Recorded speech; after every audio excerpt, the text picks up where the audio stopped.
Welcome back to our recap video of the campaign. This spanned 15 sessions for the One Ring. This, again, was using the Moria Through the Doors of Durin book. There is no set campaign in there, but there are a lot of campaign ideas. And when I set this up, I went through and decided kind of what I wanted to do. And I wanted to do where you were looking for items for Balin's future expedition. And I think this was one of the options in there. There's a couple others, there's like looking for treasure or, just finding a way in or trying to look for, a certain room, things like that. But I thought this would be the most interesting one. It's a fetch quest, they're always fun. And then I had to come up with the items. Well, the axe is in there, and it's listed that it should be in the vault of Uruk Tharbun, where the centipede was. But I'm like, I'm going to put it in the hands of Malik. I think Malik would have obtained it somehow, so I thought that was kind of cool. And then the bell I just made up. I don't think there is any reference to a bell in any of the books or anything, but I'm like, that sounds kind of cool. So we'll put a big mithril bell. And then I immediately envisioned the finale of this would be climbing up the stairs while the Balrog is in pursuit. I'm like, if I can get it there, that would be amazing. And it all worked out. We hit the hunt threshold. When you arrive at the Udun Temple, if they are doing the ritual, which they were, then any Eye of Sauron losses are tripled, and so it was pretty easy to get to that hunt threshold. Overall, this was a ton of fun. I mean, we got pretty overpowered. Well, I'm not even say overpowered. We got pretty powerful. There was still room for growth, room to increase valor and wisdom, room to bump up a few skills, some combat attributes, but everyone had magic items. We found all the famous weapons and armor that I had curated for each individual, as well as some of the wondrous items and other things. We encountered all the NPCs that I thought we would. My favorite of all of them was Marker Craw, which I thought Marker Craw, like in the book, it's just kind of a throwaway. And I thought, no, I'm going to run with it. And I absolutely loved Marker Craw. I was going to have Marker Craw waiting up at the top of the mountain, waiting for whoever came out. But I thought, no, we'll do the Eagles.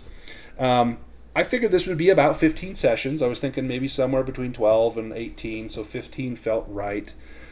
We started this, I think, in August, and it's now April, so playing every other week, it took us 9 months or so. Let's just kind of go around the table. I've kind of said what I liked about it, and we'll kind of get everyone else's feedback on it. Let me just hit real quick one thing I didn't like. We'll do roses and thorns. So one thing that I didn't like is I wish that there was more in the adventure book for like specific adventures. So as a game master, there was a lot of work that got put into making this a campaign. It's fun work, but this isn't something you could pick up and run. You'd need to do some prep work. That's my only dig on my side of things. Everything else I absolutely loved. I loved the environment. I loved the lore. It felt like everyone like really got into the spirit of it. The lore from the books and the movies, and just tons and tons of fun. Let's go around. Let's start with Thranin. You started out with Link, and then you switched to Thranin. Maybe give us your highlights, your lowlights. What you felt of the campaign and of the One Ring. I don't know. I assume this is your first One Ring campaign. I know you've done some one shots, but go ahead and the time is yours. Go ahead and speak. Yeah, like you said, it was really neat playing through the lore and being able to see the places that are in the book, like the Bridge of Khazak Doom, which we found early. That was really cool, and I really liked the heroics of it. Mm-hmm. And surprisingly enough, I really liked the theater of the mind part too. Yeah, especially on Foundry, it's easy to kind of want battle maps and whatnot, but this game is very narrative anyway. So, sorry to interrupt. Go ahead. Yeah, I really like that part. Did you have a favorite moment from the game? Something you'll think back, like, oh, you remember that time? Like either an NPC or a fight or an event that will stick with you? Fatimer shooting the bow. Taking Oh out my gosh. the troll. Oh, that Yeah, was awesome. one-shotting the troll, one-shotting the wraiths. Oh yeah, yeah. Fatimer with a That bow was was spectacular. absolute sniper. Um, did you have a thorn? Was there something about either the system or the campaign that just didn't jive for you? If someone was interested in playing, that you might warn them, hey, be aware of this. It's crunchy. Yeah. There's a lot of mechanics. There's a lot of meta currency, and it's fun when you're doing well, but when you're weary or miserable, it's rough. Well, you think back to when we first went into Moria, first time in through the eastern gate, and we just got annihilated. And basically, Frór dragged two people out. You know, it's like, if not, it all ends here.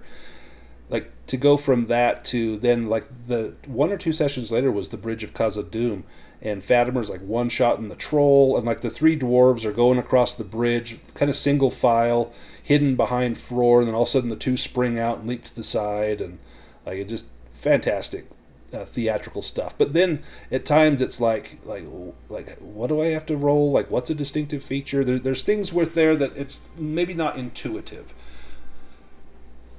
Yeah. Let's go to oh, sorry, go ahead. Other than that, I just loved it. How about Ubik? Same questions. Go ahead when you're ready. Yeah, I loved it. It's hard to pick a favorite thing. There were a lot of different moments. I love the art of it. Yeah, those were all maps from the book. Yeah, I think the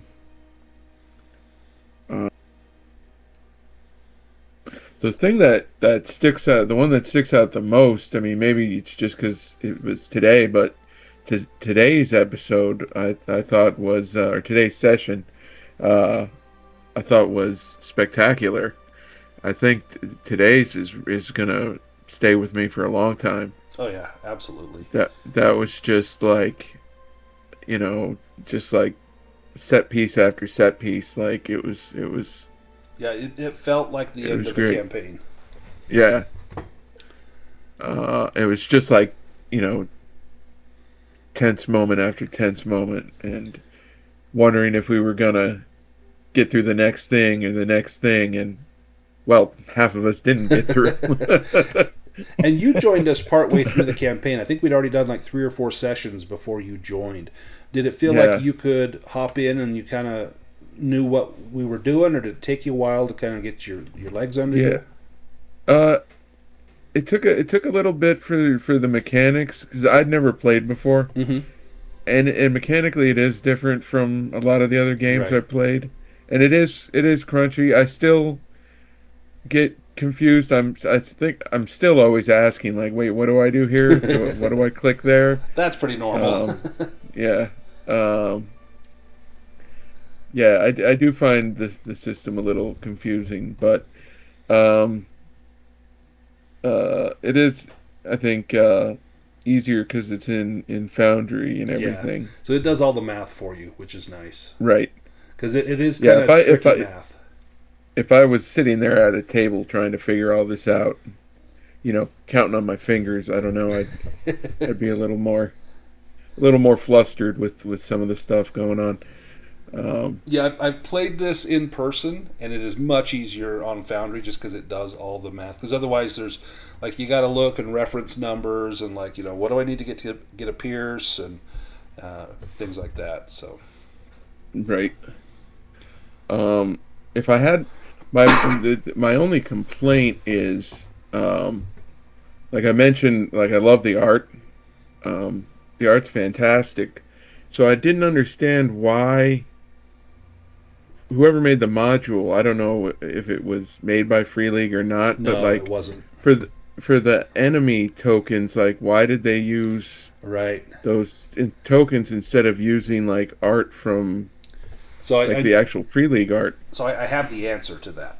So I asked and said, and so when you get the module for Foundry, there are no descriptions for any of the characteristics, virtues, weapons, anything like that. So I had to manually go in and copy and paste from a PDF and put all that in there. And same thing with the tokens. So the problem is Free League owns the copyright to make a game, like a tabletop game of this, but they do not own the copyright to make a video game. And this is considered a video game because it's on Foundry. And so Free League cannot use any text or any images from there. So I had to manually do all of the text. And once I've done it, it's in there. I had to add all the maps myself, just copy and paste from the book. And then my next thing to do, which I just haven't done yet, is to go through all the adversary tokens and put artwork rather than just a little red, stylized face. So that's one thing that I'm actually going to fix before my next campaign. I'm going to make sure that there's artwork for the enemies rather than just a token. And I kind of switched towards the end. Our last couple sessions, like if it was a tougher enemy, I'd make the token a little bigger, or a weaker enemy, I'd make it a little smaller. But I think just having a picture would make it way easier. Yeah. The Balrog had actual art. Yeah, so I made that on Midjourney, and I had to enter in all the Balrog stats that wasn't already in here, and it doesn't take a lot of time, but it took a couple hours to just put all the text in. So like if you click on one of your things on your character sheet, it'll pull up a description. I had to add all of that. Oh wow! But once you've done it once, you don't have to do it again. So right. What about Vidar? Yeah, well, I definitely agree with Ubik. Tonight was amazing. Probably overall my favorite session. But other than that, I think my favorite moment would be, I can't remember the name of it, but before we reached the stones and actually Moria proper, that ruined fortress that we did a battle in, that was great. I really loved that whole siege and combat bit. So was that the one where there was the flooded chamber with the sarcophagus and stuff? When we were traveling? Yeah.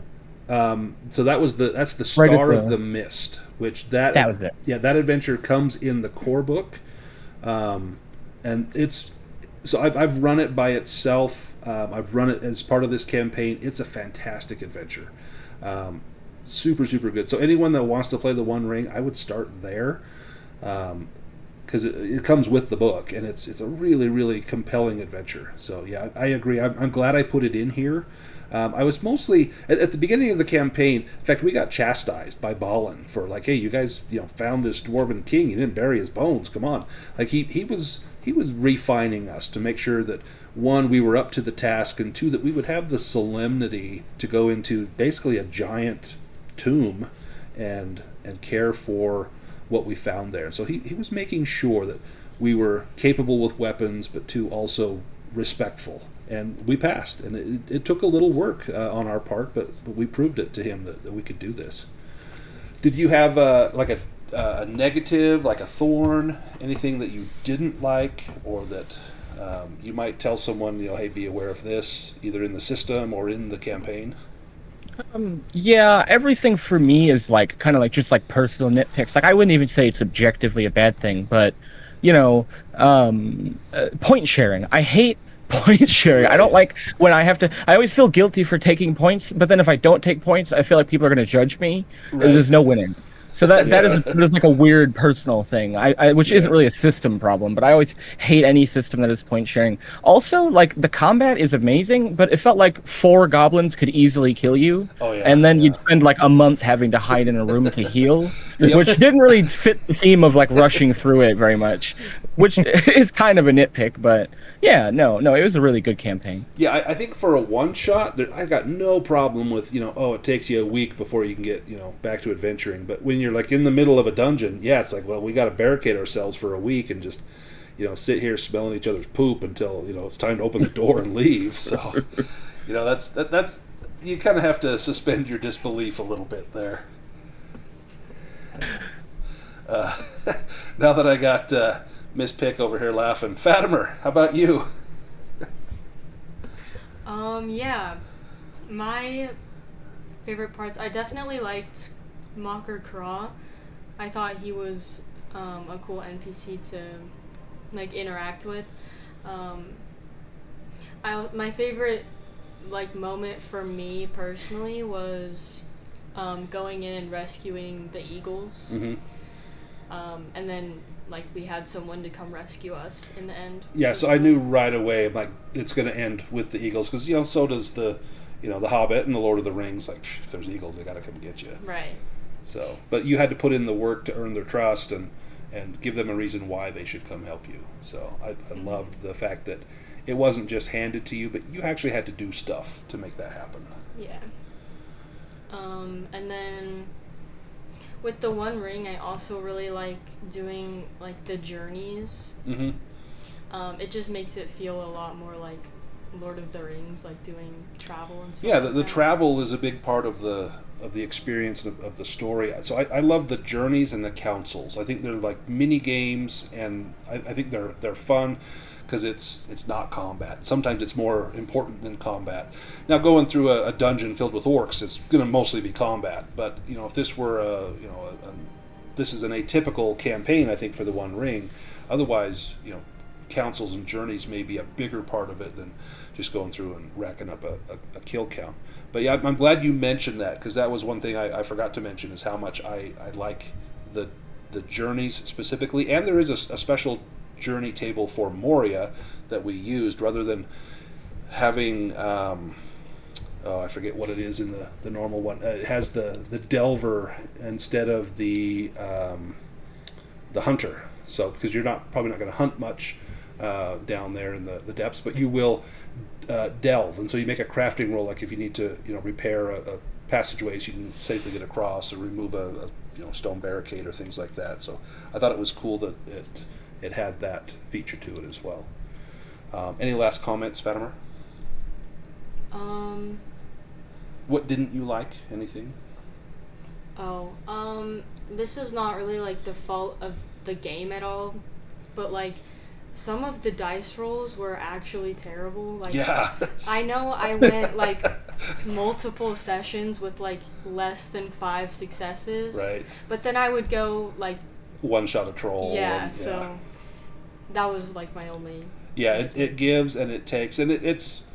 I don't know that it's more realistic than other games, but it's definitely a little swingy. Like Luke was saying, 3 goblins could take out the party pretty easily. As we found out when we tried to first go into Moria, a couple of goblins and a few orcs wiped us in like 2 rounds. I wanted to finish with kind of the post-credits scene, and when you found this box, Fatimer, I wanted to have a little end scene with the box. And it's the box that once held 7 rings of power, and you took that with you. And here, 5 years after these adventures, I picture a scene where you're walking through your hobbit hole and you go to a shelf and there's that box and you open it up, and what do you take out of it? Probably the most hobbity thing you could imagine. This thing held rings of power. What do you use that box to store now? Maybe an acorn. I would take an acorn out of it. Yeah, so maybe you've collected acorns from Rivendell. Yeah. And you bring these acorns and, I'm going to go plant that. Or maybe do you go like feed them to a pig? Do you have a pig, in the yard or something? Sure. Nice. I was thinking you'd say cookies or biscuits, but acorns are just as good. So this box of power, you keep, your tea biscuits in.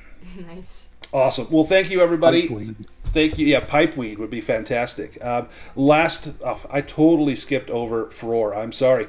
Before we go, Frór, give us your pros and cons, roses and thorns. Sure. I really enjoyed the campaign. I thought it was fun to explore Moria, especially knowing the lore. It's fun to explore all these locations that are talked about in the books and whatnot. I thought it was very cinematic and fun to have an adventure and see how it played out. I definitely recommend it to anyone who enjoys the One Ring or especially likes the Lord of the Rings lore.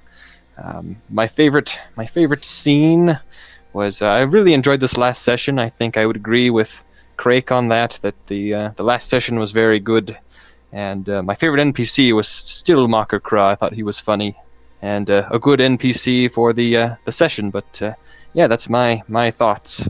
Any negatives? I think that at first it can be difficult to learn the system, but I am starting to get used to it, and I think I understand most aspects of the system. So I'm looking forward to the Hands of the White Wizard. I think that now that I understand the system a bit better, it will make that even smoother and more fun to get started with. Yep, so that campaign will be starting in about a little over a month and a half. I think we started in June. And that one, the book is not out yet, but I do have the PDF, and I've got pretty much everything already entered into Foundry. That one is set up as more as a series. I think there's 6 actual adventures. So the book actually has adventures that are linked together rather than here's a source book, make your own campaign. And it takes us all over the place. And one of the adventures actually comes into Moria. So that will be a nice callback for whoever's playing, because we might find evidence of our passage in Moria. And wouldn't that be neat? So that'll be a fun campaign, just to kind of have that little moment where we step back into Moria. Nice. Any last comments, Frór, before we sign off? No, I think that's everything I had to say. Awesome. Well, everybody, thank you so much. Thanks for playing. Those that have watched, I know that we've got a few people that have watched this that have either played with us, like Haldor, or that want to play in the Hands of the White Wizard. And a few people, I get comments regularly on the YouTube channel about people that are learned about the game by watching these videos, and they've got questions about how to play. The best way to learn is to play the game. So if you can track me down, I'm running the game, hop on and play with me, and I'll teach you how to do it. I'm not the best at it. There's still things I have to look up from time to time, but as long as we're team fun first, I think we have a good result in the end. So with that, I'm going to go ahead and sign us off. This has been the Hall of the Dwarven King. 15 sessions from start to finish. Fatimer Proudbottom, the only one that made it out of Moria. Thanks, everybody.